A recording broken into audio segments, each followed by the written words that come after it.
আমি করুণ কিছু শত শত ইতিহাস আছে যা বললে কান্না আসবে, নিজেও কান্দেছি জীবনে কত, কিন্তু অতি লাভ কম। লাভ যে মোটে নেই তা নয়, বাস্তবতা হলো আমি আমাকে মুসলমান করব। সারা দুনিয়ার মানুষ সব জান্নাতে গেল, তাতে আমার কি আসা যায় আমি যদি জাহান্নামী হই? এই জন্য আমার এলাকার মানুষ, আপনারা, আমরা, আমি মাঝে মাঝে বলি, সারা জীবন যা করেছি শুধু গুনাহ আর গুনাহ। বিগত জীবনের দিকে তাকিয়ে আমরা শুধু তওবা করব, পারবো না ইনশাল্লাহ?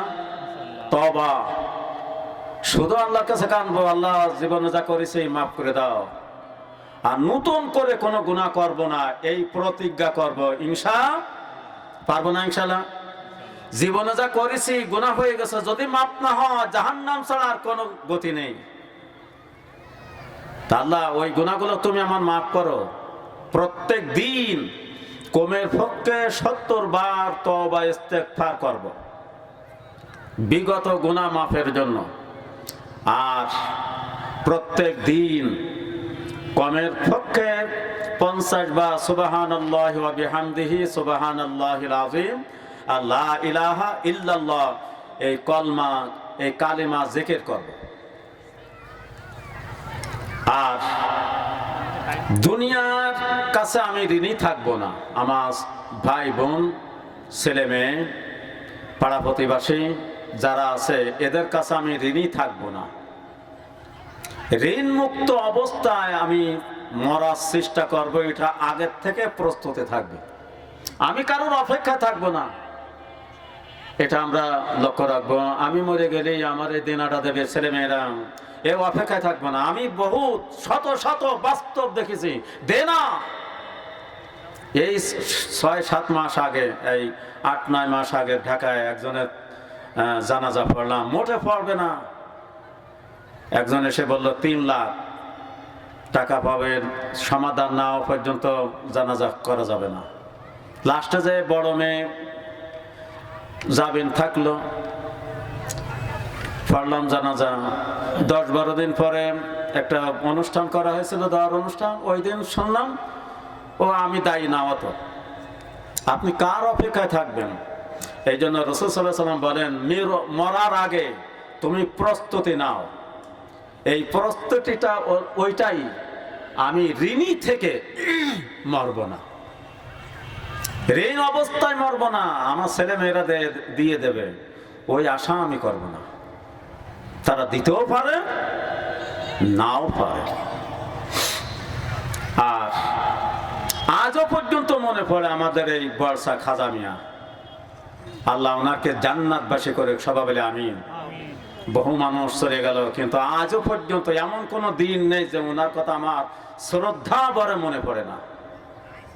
যখন দেখতো আগে আমার সালাম দিত। এই যে একটা চরিত্র, যেদিন আমি এসেছিলাম ভবে শুধু কেঁদেছিলাম আমি, হেসেছিল সবে। এটা আমলে জিন্দেগি, মরব আমি, হাসবে এই এলাকার মানুষ, কাঁদবে এই এলাকার মানুষ, হাসবো আমি। এইরকম একটা জীবন গঠন করার চেষ্টা করব। আমার যুবক যারা রয়েছে তাদের প্রতি আমাদের পক্ষ থেকে দাবি, এটা তারা যতদিন বেঁচে থাকবে অতদিন পর্যন্ত এই কোরআনে মাহফিল চালিয়ে যাবে। আমরা আসে ইনশাআল্লাহ যথাসম্ভব আমরা চেষ্টা করব এই কোরআনে মাহফিল ধরে রাখার।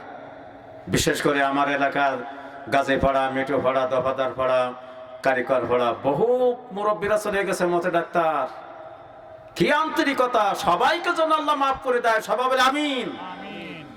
বহু মানুষ, এই আমাকে দাদা করিম মোল্লা যখন দেখা হয়তো অনেক কথা বলতো, অনেক কথা, প্রত্যেকের এরকম অবদান ছিল। আমার অনুরোধ, যে কথাগুলি বললাম, আল্লাহ বলছেন তোমরা ভয় করার মতো, যেমনটি ভয় করা উচিত সেইভাবে তোমরা ভয় করো, আর মুসলমান না হয়ে মরো না। কারণ মুসলমান না হয়ে মরলে কবরে কিন্তু সাংঘাতিক কষ্ট। গত জমার আগে জমায় 99টি সাপ, একটা হাদিসে দেখলাম 99টি সাপ ওখানে আসছে। কোন সাপ যদি মাথা বের করে দিয়ে একটু নিঃশ্বাস ফেলতো, কিয়ামতের আগে এই জমিন পুড়িয়ে তামা হয়ে যেত, কোনো তরুলতা হতো না। অথচ অহরহ এরা কামড়াতেই থাকবে। এটা কি সহ্য করা সম্ভব? এই জন্য আমরা মুসলমান না হয়ে মরব না, এটা আমাদের ওয়াদা। আল্লাহ পাক যেন মুসলমান করেই 1 নম্বর জাদ্রের মধ্যে মুজাহিদ মুসলিম হিসাবে আমাদেরকে যেন মৃত্যু বরণ করান। সবাই বলে আমিন। আর সর্বোপরি দাবি আমাদের বংশ থেকে যারা চলে গেছে, বর্তমান যারা আছে, আর ভবিষ্যৎ যারা আসবে, আমাদের সবাইকে কিয়ামতের মাঠে নবীজির সাথে হাসর করে আমল নামাখানা ডান হাতে দিয়ে রসুলের হাতের কওসারের পানি পান করিয়ে 30,000 বছরের পথ ফুলসিরাত আল্লাহ পাকের অশেষ মেহেরবানিতে বিদ্যুতের ন্যায় পার করাইয়ে বিনা হিসেবে যেন আমরা সহ আমাদের গোটা ফ্যামিলি সহ গোটা এলাকা নবীজির সাথে বিনা হিসেবে জান্নাতি করেন। সবাই বলে আমিন।